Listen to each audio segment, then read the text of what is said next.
The universe is not a very friendly place. There are all these fusion generators out there emitting lethal radiation as well as visible light and infrared, which we all depend on to survive.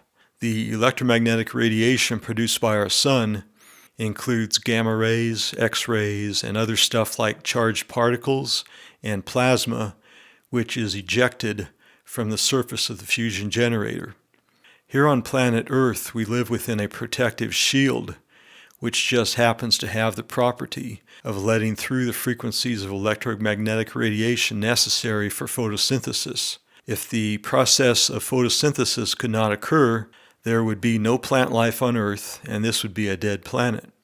Most of the bad stuff, like ionizing radiation, is absorbed or blocked by our atmosphere. And because we also have a magnetic force field around the planet, we are protected on the surface from the harmful effects of energetic charged particles and other phenomena such as coronal mass ejections and plasma bursts. The environment where our communication satellites and remote sensing assets must function is very harsh, and the onboard electronics must be shielded and radiation hardened to protect it from degradation.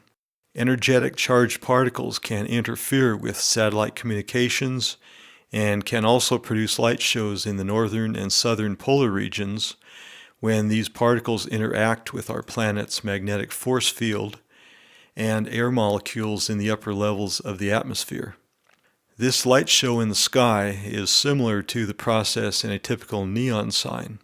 Gas molecules are being affected by electricity or charged particles, and they are producing a specific frequency of electromagnetic radiation, which we are able to detect with the sensors in our eyes. If the magnetic field which is generated within the planet were to disappear, we would not have these light shows. A compass would not function, and the bad stuff from the sun would eat away the atmosphere over time, which would make life on the planet we call Earth impossible. Atoms emit electromagnetic radiation when energy is impressed upon the electrons which are orbiting in the outer shell of the atom. Different elements emit unique frequencies, which we see as different colors, and there can also be emission at frequencies above or below what we can perceive with our senses. Electronics, however, provides us with the ability to sense those frequencies which are higher or lower than visible light, so we can detect and measure gamma rays, X-rays, and radio waves.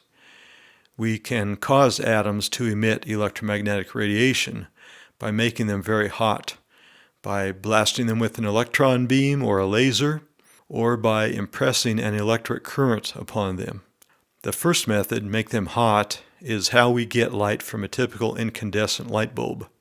A filament, which is usually made from tungsten, is heated by passing an electric current through it. This makes the tungsten atoms hot, and when atoms get hot, they vibrate faster. As the electric current increases, the filament gets hotter until it begins to emit reddish-colored light. As its temperature continues to increase, the light becomes yellow, which is what we get from most light bulbs. We can also make visible light by applying an electric current to a gas within a sealed glass tube. We can use neon, argon, xenon, or mercury vapor. I made this photograph on Ektachrome color film. This is an electric current flowing through xenon gas in a flash tube. Neon gas would produce reddish-orange light, and mercury vapor would produce ultraviolet, which is not visible, so we need a way to convert the energy from UV to a lower frequency that we can see. This is done by coating the inside of the tube with a substance which will absorb the UV frequency and then emit a frequency of light that we can use. This is how a fluorescent light bulb functions. Whether it is a long tube on the ceiling or a coiled tube CFL, they all work on the same principle. An electric current is conducted through vaporized mercury, which emits lots of UV, which then causes the phosphor coating on the inside of the tube to emit light. Any color or combination of colors can be produced by choosing the types of phosphor substances which are coated on the inside of the glass tube during the manufacturing process.